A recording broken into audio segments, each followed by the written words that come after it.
It's really a pleasure to be here, to be back, for a few reasons. One is that I have not heard so much reasonable talk about education since the 20th century. So I'm excited to be here in the land of normal people who think about education. Another reason is because I had a great time when I was here with you last. 4 years ago, I came and gave a talk with that table of contents. Just from curiosity, how many of you were here for that? Raise your hand if you were here. Okay, good. So most of you, for most of you, this will be fresh material. Now, actually, it is all fresh material because I just finished, or I'm just about to finish this book. I've got to go back to my hotel room and work on the modifications to it, but it'll come out on March 26th, The Anxious Generation.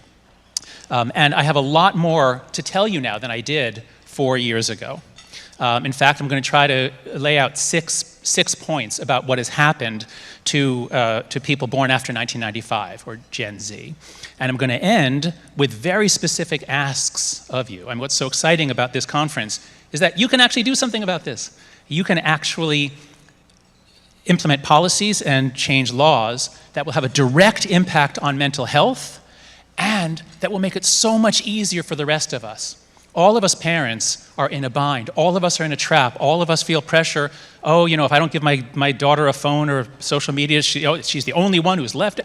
You can help us break out of these collective action traps. So here's the story, and here's what I hope you can do. So let's start with just the basic facts about what has happened to young people in the 2010s. Gen Z, people born after 1995, sort of snuck up on us. The students who arrived on campus in 2014 were different from those who were arriving a couple years before. They had higher rates of those things that you see there, but the really characteristic feature of Gen Z is very, very high rates of psychological disorders. And it's not all psychological disorders. It's mostly anxiety and depression. So if you look, these were the rates reported by college mental health centers in 2008, 2010, but as we go on in the 2010s, this is what happens. And it's not that everybody was getting more anxious in the 2010s. If we look at the differences by generation, they weren't very big in 2010, but over the course of the 2010s, something hits Gen Z. And the younger millennials, but it's really hitting Gen Z. It doesn't touch older people. And it's not evenly divided between the sexes. So there's always been, it's always been the case that girls and women experience more internalizing disorders and anxiety, depression. But as we go through this period, it's the girls who really get hit. Now, boys are not doing well either, but being depressed or anxious is now a normal part of being an American girl. And I want to point out something you'll see in a couple of the graphs. The 2020 data was collected in early 2020, before COVID restrictions. The 2021 data is after COVID restrictions. So you can see the effect of COVID, right? If you squint, you can see the effect of COVID. This was all baked in by 2019. Now, some said, and still say, that, oh, this is just another moral panic. The older folks, they always freak out about digital, whatever communication technology the young people are using. And, this is not even a real epidemic. It's just self-report. The young people are self-reporting that they're anxious and depressed. That's a good thing, that they're not ashamed. But this is not true, and we know that because if we look at behavior that is not self-reported, we see the same thing. So this is the number per 100,000 in the US population of young girls, 10 to 14, who end up in emergency rooms because they harmed themselves, mostly cutting. And what you see is that the rate for boys didn't go up, well, it went up somewhat, but the girls' rate tripled, nearly tripled. Preteen girls didn't used to cut themselves, and now they do. And tragically, we see it in completed suicides. So these were the rates for boys on top now and girls. And again, in this period, so this is not self-report. And there's a really striking, shocking feature of this graph, which is a 67% increase in suicides in 1 year.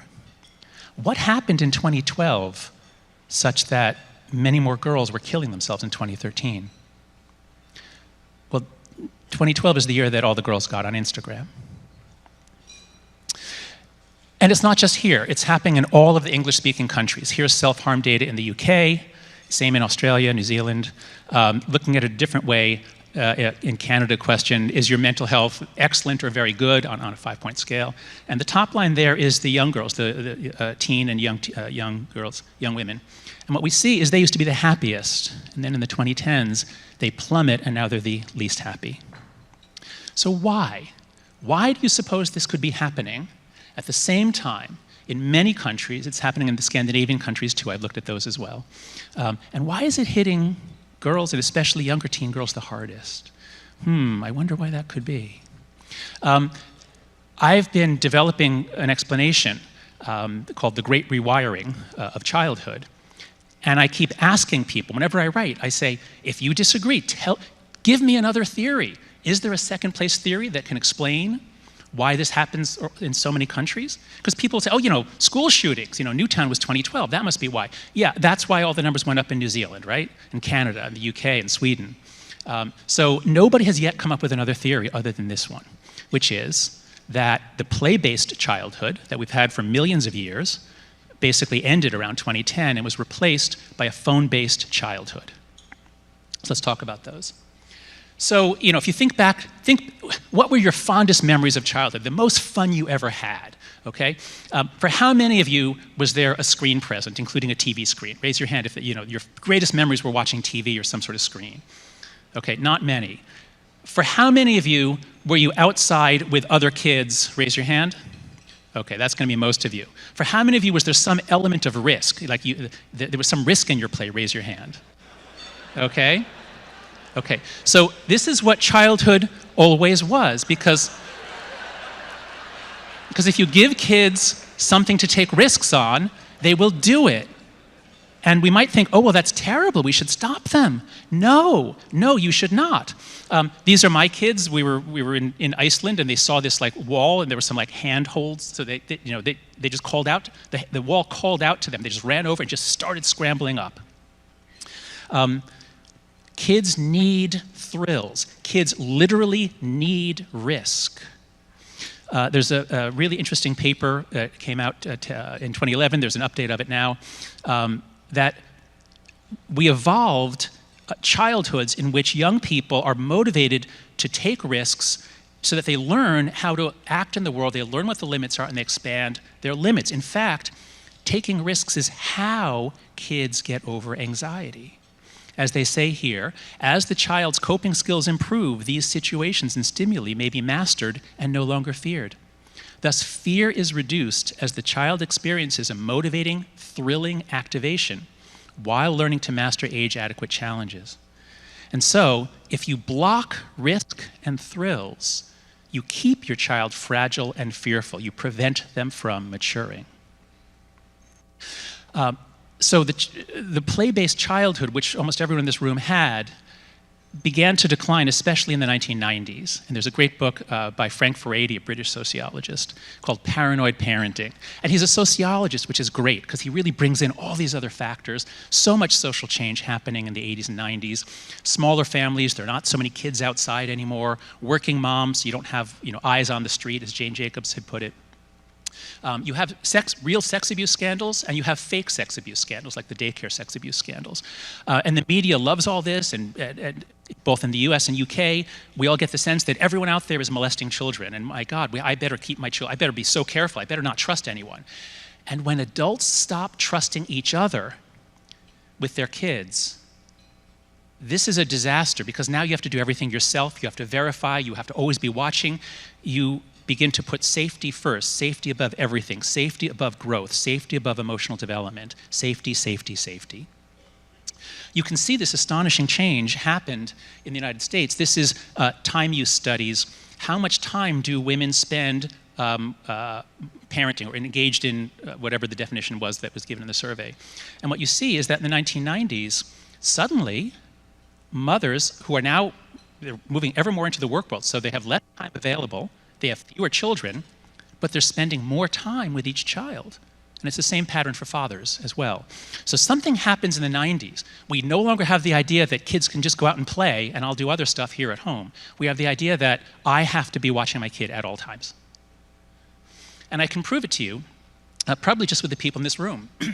I did this demonstration 4 years ago. Let's see how it works now. I want you to all think about the age you were when you were let out. That is, when you could go out the door, bye mom, bye dad, I'm going over to Bobby's house.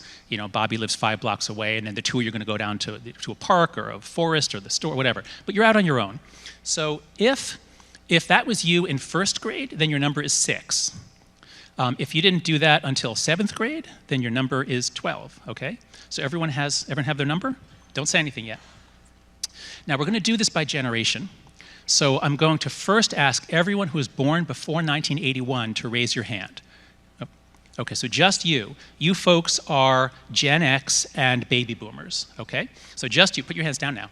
Now what I'm going to do is I'm going to sweep my finger around the room, and when you see me pointing at your section radially here, I want you to yell out your number, 6, 8, 10, 12, whatever it is, okay? Ready? Ready? Go.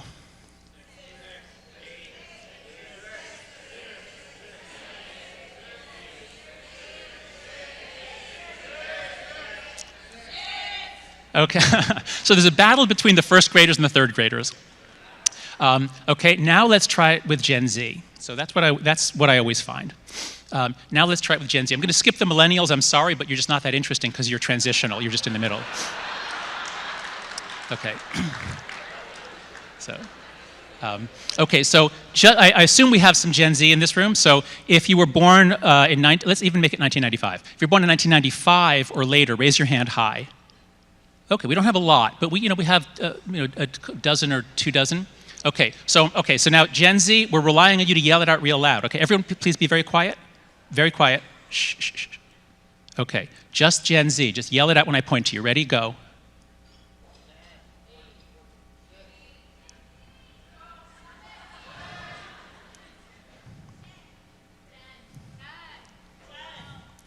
Okay, so what happened is that we cracked down on drunk driving, the crime rate plummeted, we took perverts off the street and put them in jail, the world got really safe in the 1990s, safer than it had ever been to be a child outside, and we just decided, you know what?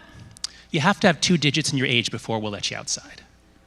And so childhood completely changed, and look what we do to kids now. This was sent to me by a friend at Berkeley. This is an elementary school in Berkeley, and you see kids on a playground, and there's a sign behind them. What does the sign say? Football rules. And it gives you rules for how to play football. Resolve disagreements with rock, paper, scissors. Here's the worst one of all. Football, and this is touch football, because it says only touch, no tackle. Touch football can only be played if an adult is supervising and refereeing the game. Because if not, children might learn skills of negotiation and conflict resolution that are necessary for democratic society. It gets worse. Tag. How do you play tag? We have to tell kids how to play tag. Once again, resolve disputes with rock, paper, scissors. 1 finger touch, because you don't want to hurt the person when you tag. So 1 finger. The kids are delicate. And so what we are doing, what schools are doing when they do this nonsense, is they are creating a cycle of incompetence, which goes like this. Adults now assume social and physical incompetence of children. They can't do anything. They'll get hurt if they try. So we ban risky play and conflict. We don't understand that they're anti-fragile. They need risk, they need setbacks, they need conflicts. So we ban things that would help them grow. Guess what? This causes kids to be socially and physically incompetent. What effect does that have? It validates our assumption that they are socially and physically incompetent. And so you get things like this, which I recognize as a college professor. We've created a safe, non-judgmental environment that will leave your child ill-prepared for life. And that's why I think, beginning in 2014, we had students on campus saying, we need protection from Shakespeare, Aesop, anybody who might say anything that might offend anybody, because words are violence. Words can hurt. Literature can hurt. So that's the decline of the play-based childhood, and that's the essential backstory to the really dramatic change that happens between 2010 and 2015. There has never been a social transformation as fast as this one. So this is a graph. This shows technology adoption, and when radio comes in, there's always a period when everyone seems to be getting it. So the curve goes up very, very sharply until it gets to 90%. So radio came in very fast, color TV came in very fast. I'm showing you this because I didn't realize until I found this graph that the internet came to us in two distinct waves. And the first was amazing. So we got personal computers in the early 80s, but what could you do with them? WordPerfect, WordStar, whatever it was called. But then once the internet comes in, wow, the internet is incredible. And now there's really a reason to get a computer. And do you remember how we all thought that this was going to be like the best thing ever to happen to democracy, right? And this was going to be the best thing ever to happen to education. Like, wow, this is going to be a golden age, the end of history, endless progress and prosperity. But then the second wave comes in. Social media, which begins around 2004, all the major platforms, and the smartphone. Now, the smartphone is adopted faster than any technology in human history. In 2010, most kids didn't have one, and by 2015, they did. And that's, I believe, why mental health plummets around the world between 2010 and 2015. We went from this, a childhood where kids were out on their own. In the 1980s, it was considered just normal for a 9-year-old kid to ride around on a bicycle with an extraterrestrial in his basket. That was just what kids did. But by 2015, that had become impossible because this is childhood today, a child sitting alone with a device. This decimates their social life. Again, time use surveys. How do Americans spend their time? How much time do you spend with your friends on a typical day? And as you see, young people spend a lot of time with their friends until 2012. I mean, what else are they going to do? Older people, we're married, we have jobs, we're not hanging out with our friends all day. But 15 to 24, you're hanging out with friends until you all get iPhones. And then you stop hanging out with friends. And here again, I want to point out, 2019 was before COVID. 2020 was collected after COVID began. Do you see the COVID effect? I don't. Because technology had already caused American children to be socially distanced before COVID arrived. Now, obviously, COVID decimated many, it was bad for many kids, but what I'm pointing out is that in terms of their sociality, on average, the decline wasn't any bigger than it was the year before. And even if they're with their friends, they're not really with their friends. And it's not just the teenagers who are living this way. This is a video someone sent me last week, a video from TikTok. A father was very proud of his son. Look at the amazing things that his son can do. Watch this. He just sits there. He can play a video game. He can build a Minecraft thing. Now imagine a boy's brain, hours a day, doing that. That's going to change neural development. And we give our kids smartphones at very, very young ages. It keeps them quiet. It entertains them. We can do our work. A friend just sent me this in his child's daycare. They have toy iPhones, so the babies can do what mom and dad do. And then this is something that you'll find on the internet. This is a child in China, presumably, and he's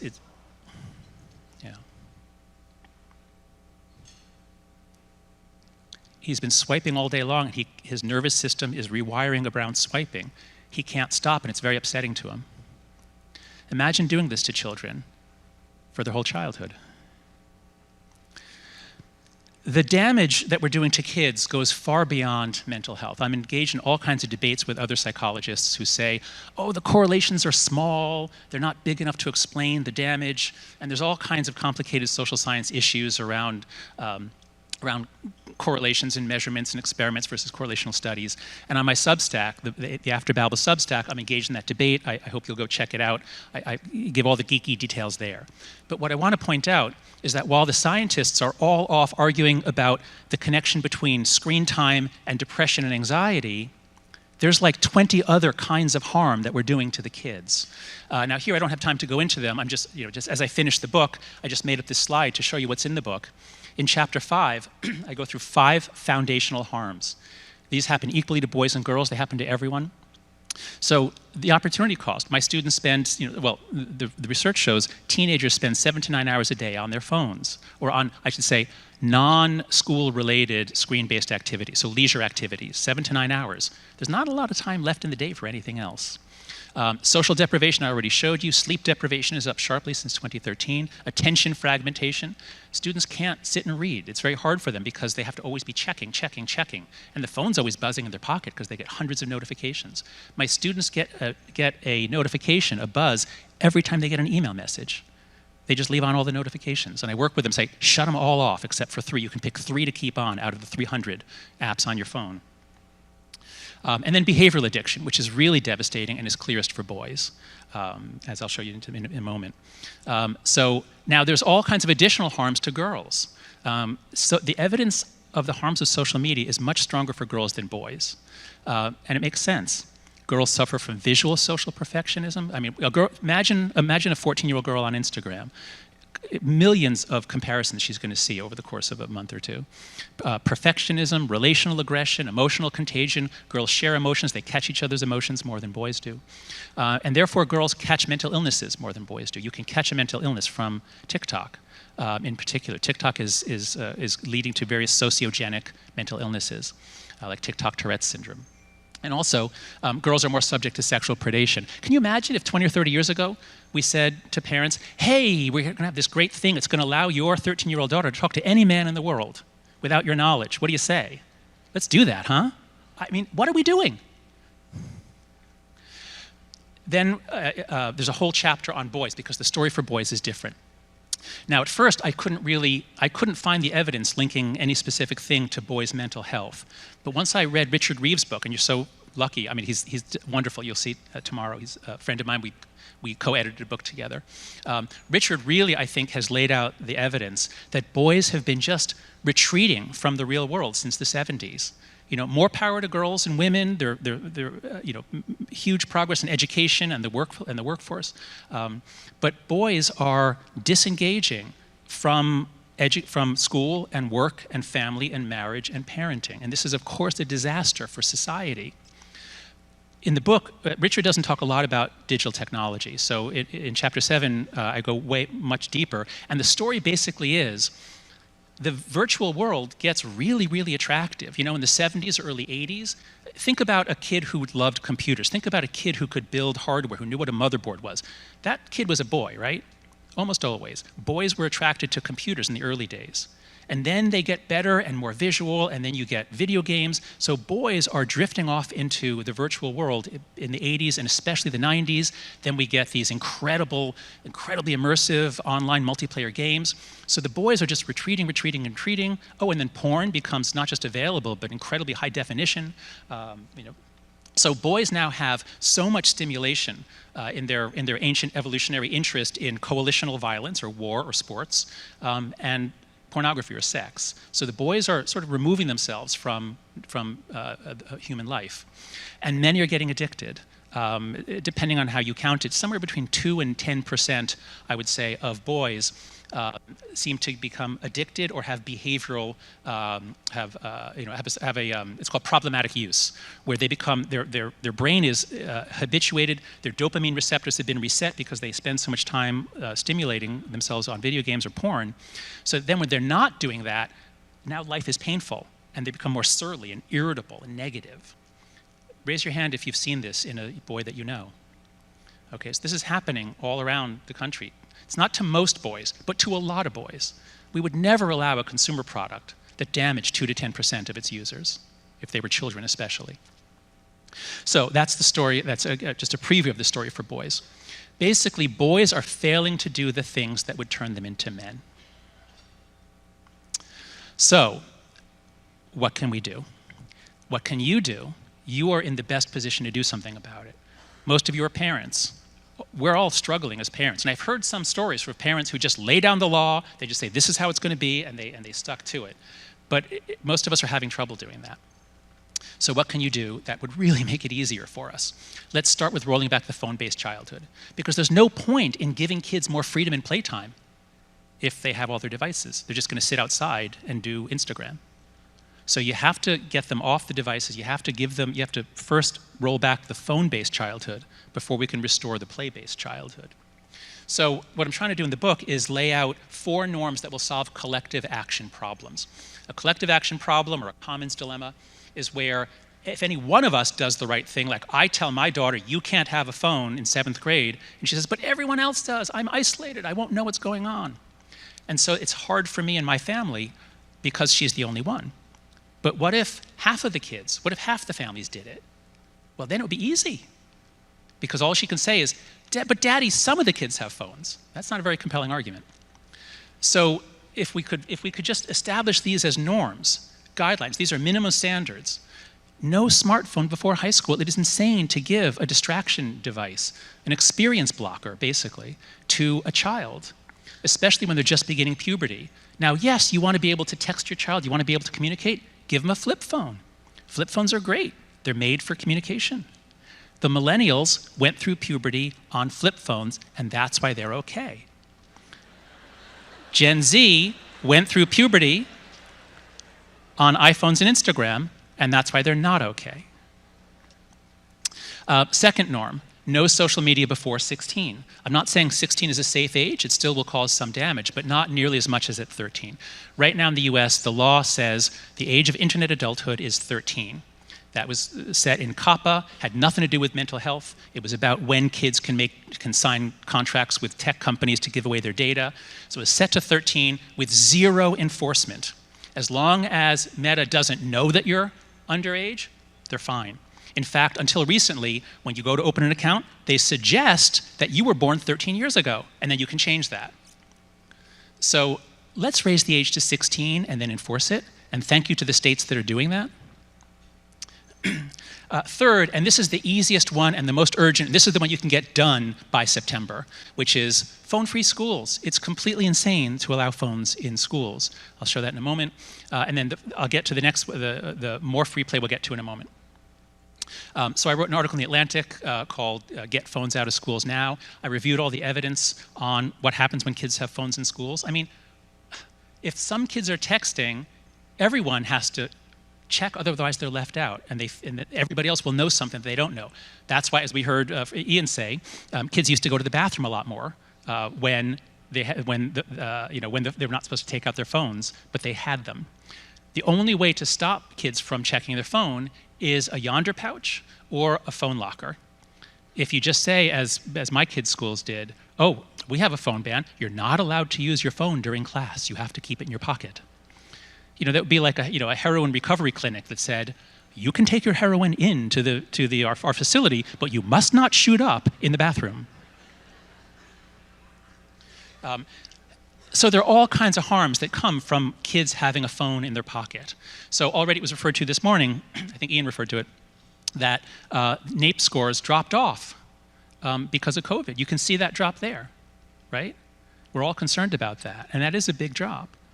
But actually, the drop began after 2012, because once kids have a distraction device in their pocket, they're not capable of paying full attention to a teacher. They're not capable of paying full attention to the kids sitting next to them in the lunchroom, because they have their phone in front of them. They're all multitasking. Nobody is fully present. There's a beautiful line from Sherry Turkle at MIT. She said, because of our phones, we are forever elsewhere. And it's not just academic progress that tanks when kids have phones in their pockets. It's also social belonging and inclusion. So buried within the PISA survey, a friend in New Zealand alerted me to the fact that there are 6 items about loneliness and belonging in school. And what you see there is that from 2000 to the 2012 administration, there was no real change in how students responded to that. This is the percent who responded above a certain threshold on 6 items like that. But then what do we see? By the 2015 administration, most of the kids have smartphones, and now they do feel lonely in school. So if you care about mental health or education, by show of hands, who here cares about either mental health or education? Raise your hands, okay? So this is all of you. Please, if you have the power to do this, either mandate phone-free schools. I know in some states that can be done. I was talking with some representatives from Pennsylvania last night where you have local control. You can't mandate. But what you could do is just say, we'll pay the $7,000 per school that it costs to have a contract with Yonder. We'll pay that. So any school that wants to go do Yonder pouches, will pay. Or if you want to buy phone lockers, which is even better, because Yonder pouches can be defeated. Just go on YouTube, you'll find out how. But they do make a difference. They're not perfect, but they are good. But phone lockers are the best because the kids can't get the phones out. So you state reps, senators, you can actually make this easy for schools to do. Second, if you have the power to, introduce or enact laws that, there are a few ways to do this. Either raise the age for social media to 16. That's what I'm advocating in my book, that we have that as a norm, even if we never get help from Congress or from state legislatures, that the norm should be 16. So if states can mandate that, that will really help it become a national norm. But I think the Utah approach of saying, you know what, if you're a minor, you need your parents' permission, I think that's also good. So saying that until you're 18, you need parental permission. Either approach I think is good, but I think we need to have a national consensus that social media is a product designed for adults, zero safeguards for children. It was never thought about. It now is known to be very dangerous for children. We just should not have children on social media. Okay, and then the last part of my talk, so this is that was how you can roll back the phone-based childhood. And I really want to emphasize this. If you just take away all your kids' devices and say, oh, this NYU professor told me this would be good for you, so I'm taking away your devices. Go ahead, have fun, look at the wall. Okay, so you can't just do that. You have to give them back a play-based childhood. You have to really help them spend time with friends, with other kids. That's what they need to be doing. So how can you do that? So of the four norms, how do we give far more free play and independence? Now, everything I'm about to say was either written or developed by my friend and colleague Lenore Skenazy, who wrote the wonderful book Free Range Kids. I urge you all to read it. It really changed the way my wife and I raised our children. We trusted them more. We let them out in parks in New York City. They had a great time. And so Lenore and I co-founded an organization called Let Grow. I hope you'll all go to it, letgrow.org. And we have some very, very simple programs, and they cost essentially nothing, like zero. So here's what we put in the book. Lenore helped me write these chapters on what schools can do. So if we want a playful school, that is, the kids are starved for play. Kids get very little play. Convicts in high security prisons get more yard time than children in school do, even in first grade. So there's some very simple things you can do. Please give or mandate or encourage longer recess. Think about when you were a kid. Would you be fine with one 20-minute recess? That's horrible. Kids need a lot more recess than they're getting. And if you think, well, they need to work on their academics too, well, yeah, give them more recess, give them more play, and they'll be able to focus more, they'll be able to learn more. And a really easy way that costs, again, almost nothing, and doesn't take away from academic time is open the playground 30 minutes before class. Let them run around before class, rather than rushing to school, getting in their seat, homeroom. So you can add play in the morning. You need one person to be around. Now, they should not supervise. You don't want someone out there blowing the whistle saying, no, don't you touch him, don't you? You just want someone in case someone gets hurt. But the kids need minimally or unsupervised playtime. Another program, it's so simple, is we call it the Play Club. Most kids are stuffed full of after-school activities. Piano lessons on Monday, soccer practice on Tuesday, math tutoring on Wednesday. In other words, we're turning into Korea, where kids have no childhood. They just study all day long. And this is really bad. Of course, there are some after-school activities, and learning some things after school is good, but what they most need is to play. They need to play with each other. But how do I find other kids? They're all on their video games at home. So we have a manual on how to do this. It's very simple, but you identify one day. Let's start with Friday. Friday's the best day. Start with Friday. On Friday, your school offers Play Club, and parents can sign up for it. It's a regular after-school activity. Every Friday, after school, your kid and 25 other kids have Play Club. They're just on the playground. And you put out, loose parts play, you put things out for them to play with, not just the swing set. And they will invent stuff. If you just give them stuff, junk, boxes, they'll invent stuff. They'll have an amazing time. And they'll have such a good time on Friday that they're going to say to each other, hey, what are you doing tomorrow? And then they'll meet up and play on the weekend rather than just doing video games all weekend. So it's so simple, but we need a central coordinating device to help the parents do this together. And finally, our most powerful program is called the Let Grow Experience, or the Let Grow Project originally. So again, go to letgrow.org, you'll find the instructions. Basically, it's a homework assignment. This is important. The teacher assigns this to the kids. The kids go home and they say, Mom, Dad, I'm supposed to do something new on my own, something I haven't done before, and I'm supposed to do it without you. Let's think of something. You know, I think I'm ready to walk the dog. Or I think I'm ready to go to the store down the street and buy a quart of milk. What do you think? And then, so the parents and children agree. The kid does it. They almost always succeed. And if they fail, they learn even more, and then they try it again. So they do it, and they come back, and they're just jumping with joy. I did this with my own daughter. They're just jumping with joy. It's very exciting. Then they go into school, and they just write down what they did. It's a leaf on a tree, and they're building a tree. And if you do this, when kids do this multiple times, like if you just do this 10 times, 10 weeks in a row, what happens? Lenore and a colleague wrote an essay in the New York Times about what happened. This actually reduces anxiety. It was a very small sample size. Camila Ortiz was the colleague who did the research. It was a small sample size, but it's very promising. And this is what the parents all say, that their kid is less anxious, but here's the most important part. The parents are less anxious. The first time you let your kid walk 6 blocks to get a quart of milk, you're going to be like, oh my God, is she ever going to come home? Like, what if? And then she comes home. And then you do it again. And by the 3rd or 4th time you do it, it's like, oh yeah, can you go get us, go get some orange juice? Sure. And that's normal childhood. And then the last resource I want to give you is I want to ask you to pass a reasonable childhood independence law. Because in the United States, it is not technically illegal to let your child out, but it's ambiguous.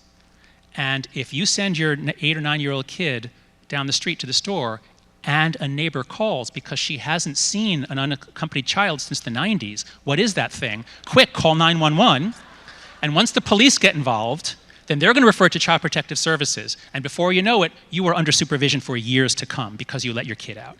And so a lot of parents are afraid to do this, especially in suburban areas. And so the safest thing is just keep them home, stunt their growth. So Utah was the first state. We worked with Utah. Obviously, Spencer Cox is fantastic on all these issues. He really wants to make Utah a family-friendly state. Do you want your state to be family-friendly, a good place to raise kids? Pass one of these laws. It says that giving your child independence cannot be taken as evidence of neglect on its own. There has to be evidence of neglect. So Utah was first, and then 6 other states have joined, and I hope that your state will be next. And then finally, one other program I want to offer you. So everything I've been talking about has been really targeted at K through 8 especially, and I haven't said as much that's relevant to high schools and to parents of high school kids. So in my other life, I worry about political polarization, the left-right culture war, America coming apart. And so Caroline Mell, a really brilliant millennial who was working with me on some other projects, she and I came up with this project of teaching students how other people think. And it originally was just, what are the best ideas on the left and the right? But let's make you understand why people think that. So it's designed to bridge the partisan divide. And it's developed much further than that. It's now, it's automated. It's 6 half-hour modules. They're really fun. I do them with my students at NYU. And the students say afterwards, like, wow, now I don't feel so afraid to talk about politics with other students. So visit constructivedialogue.org, and the program is called Perspectives. So to conclude, this is the story that I've told you about the international epidemic that just emerged out of nowhere around 2012, 2013. I've suggested that the reason is because our kids were weakened by the loss of play. This happened in all the English-speaking countries, not as much in Scandinavia, but they still have the same problem. So I think this is a big part of it, but the phones, as you'll see, I think are harmful on their own. In any case, in the United States, we've weakened our kids by depriving them of the play-based childhood. It's as though we said, how about if you never have any more vitamin C? Let's just take away vitamin C. And instead, we gave them phones and the birth of a phone-based childhood. I've shown you that there is damage not just to mental health, but to all kinds of social and cognitive development and academic performance. And I've shown you how you, especially those involved in legislation and policy at the state level, can do a lot to reverse this.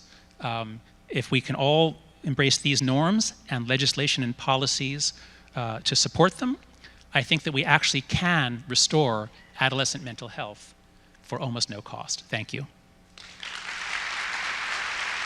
Please welcome the President and CEO of the Daniels Fund, Hannah Scandera.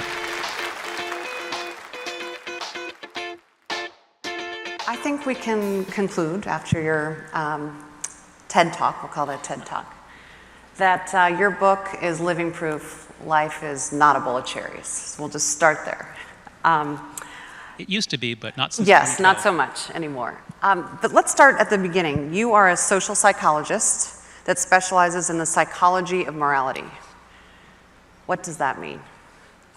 So when I was in graduate school, getting my PhD at Penn, I picked the topic of morality, and I began to notice that, morality is really different around the world, but yet there's so much that's similar. If you read, you read the Hebrew Bible, you've got all this stuff about purity and pollution, and then you read an ethnography, far away, similar practices around purity and pollution. So I got really interested in how is it that our brains make us respond to certain things about the world, things like care, fairness, authority, liberty, loyalty, purity. So that's what I began doing, and then it turned out that the American left and right were becoming as different as different countries on opposite sides of the planet. Yeah. I was reflecting as you were talking, do you think this is more of, as you were talking about young people today, is this a parenting issue or is it a social media issue? How would you differentiate those two? So we're used to thinking that parents have a lot of influence on their children. But in psychology, what we've learned in the 80s from twin studies is that we don't really shape our kids' personalities that much. We do shape their values, at least we used to. Think about the amount of stuff going from you to your child's brain 30, 40 years ago. You would talk to them at meals, let's say. So you had some input. You would take them to events, take them to church or synagogue. So parents used to have some direct input into their children's brains. Once they get a smartphone, now you've got 1,000 times more stuff coming in from the phone, and they have to pay attention to it or they're left out. Yeah. There really isn't much room for you to have any influence on your kids anymore. I'm exaggerating. Obviously, you can have some influence, but not nearly as much as you could have 20 years ago. So, in a sense, it's a parenting issue, but this is a problem that parents can't really solve on their own. I mean, parents who really try hard and are willing to put up with, with all kinds of difficulties and are willing to monitor, it's hard. And my goal is to make it easy for parents who are already harried. And this is also an equity issue because married parents, so, it used to be we thought, the digital divide, rich kids have computers and poor kids don't. We need to get everybody a computer, we thought. Not really, at least not in class. Now it turns out that rich kids with married parents have the least screen time and the safest digital lives. Whereas single parents, parents without much resource, they just let the kids be on screens all day. What else are they going to do? Yeah. So, yeah. Yeah. You provided some norms that if we implement and abide by these norms, things would probably be better. And you alluded to your own family and your kids. How have you thought about in your own family, have you implemented all these norms? Did you do it from the beginning? Did you do it mid-stride? Was it hard, easy? What's it look like in your own home? Well, so I have two kids. My son is 17, and when he was 2, I got my first iPhone, and he mastered it, and I cannot believe I didn't put all my money into Apple stock on that day. But, so, he grew up playing with it, and we didn't know any better back then. Now, I'm very lucky that my son is very high in conscientiousness, responsibility, self-control. So I told him he couldn't have Fortnite in 6th grade when all the boys were getting on it, and that he couldn't have Instagram when everyone was getting on it in 6th grade. And later on, he thanked me on the Instagram thing, although he still wishes he'd been on Fortnite because that's where the boys were. So with my son, fortunately, his disposition is such that it's been actually easy. My daughter has much less self-control. She's much more spontaneous and fun and free and irresponsible and not conscientious. And she is the sort who would have been just destroyed by Instagram.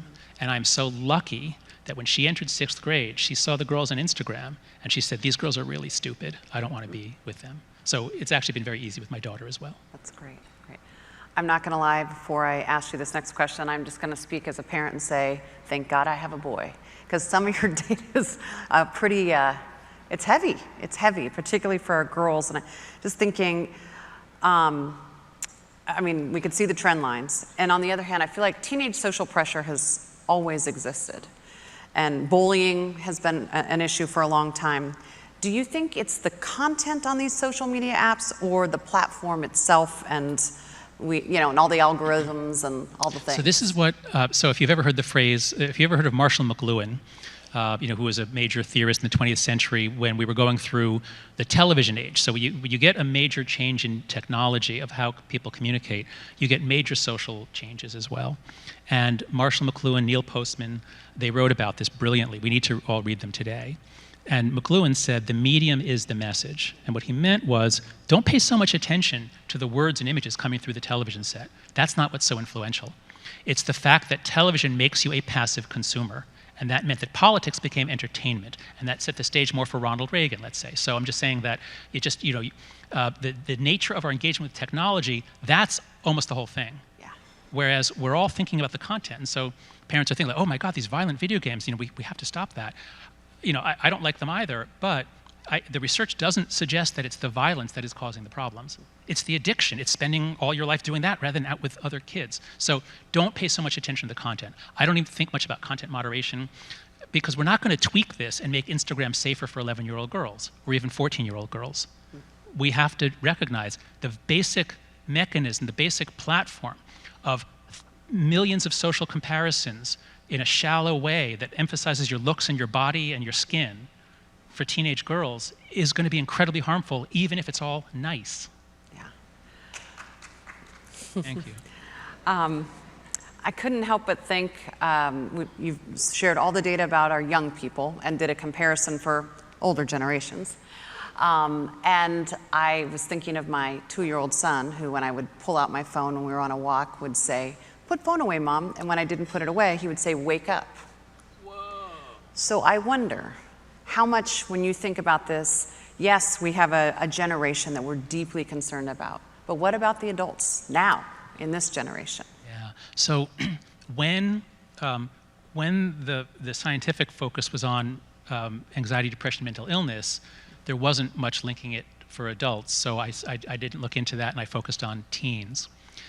But when I was almost done with my book, and it was all about kids, I felt like there's still so much more that's happening here. And the only word that the only way to sort of put it all together was the word spiritual. That is, there's a kind of a spiritual degradation and starvation that a phone-based life causes. Now, I'm a Jewish atheist. I'm not a religious person. I belong to a synagogue. I have a lot of respect for religion, and anyone can see that if in the righteous mind. So I thought about all that I've written and read about spiritual life and spiritual practices, and I have a lot. I have TED Talks and academic articles. And I said, wait a sec. When an adult adopts a phone-based life, it makes you violate almost everything the ancients told us about how to live a rich and good life. So, judge not lest ye be judged. I don't think that's the motto on Twitter. Religious rituals are always embodied. You bow, you move, you sing together, and that connects you to others. I'm a fan of Emil Durkheim. Religion is all about creating a community. We're so lonely when we grow up without a community. And when you grow up in a community, you develop roots and you develop connections. And then as an adult, you can use networks. So I use Twitter. It's very useful. I hate it, but I use it. We can use LinkedIn. Adults grew up in communities, and then we can use networks. What we're doing now is we're saying, kids, grow up on a network. Transient people, avatars, people come and go. You can enter effortlessly, you can leave effortlessly, so you don't have to make relationships work out. We're trying to raise kids in networks. It's like raising them in outer space. It's just not going to work.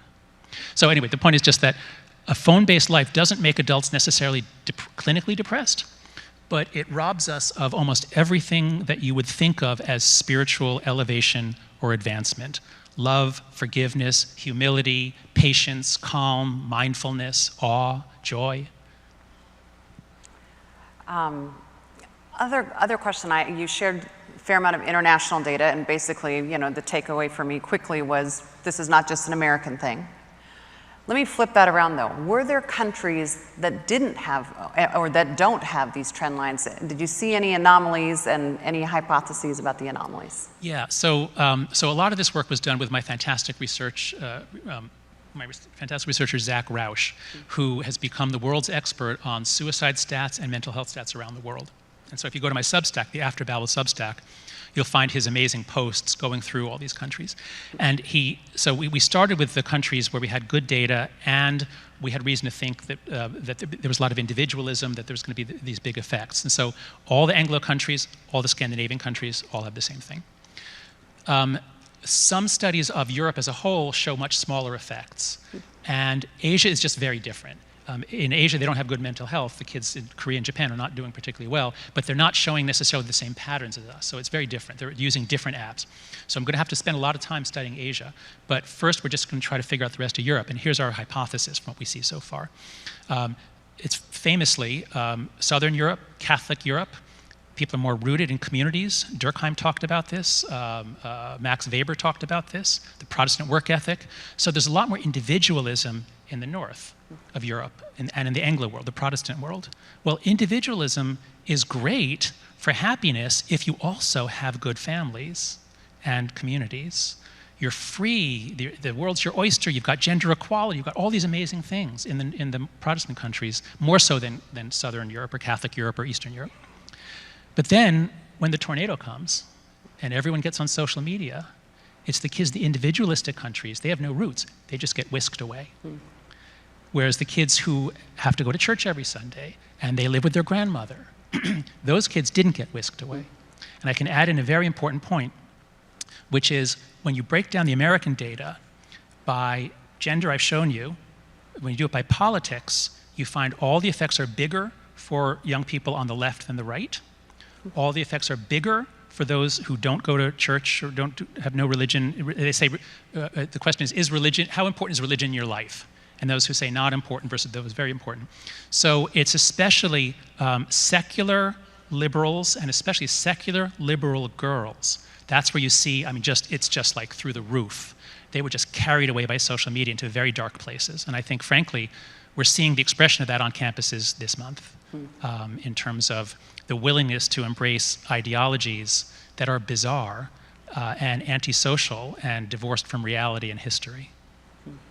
Thank you. Jonathan,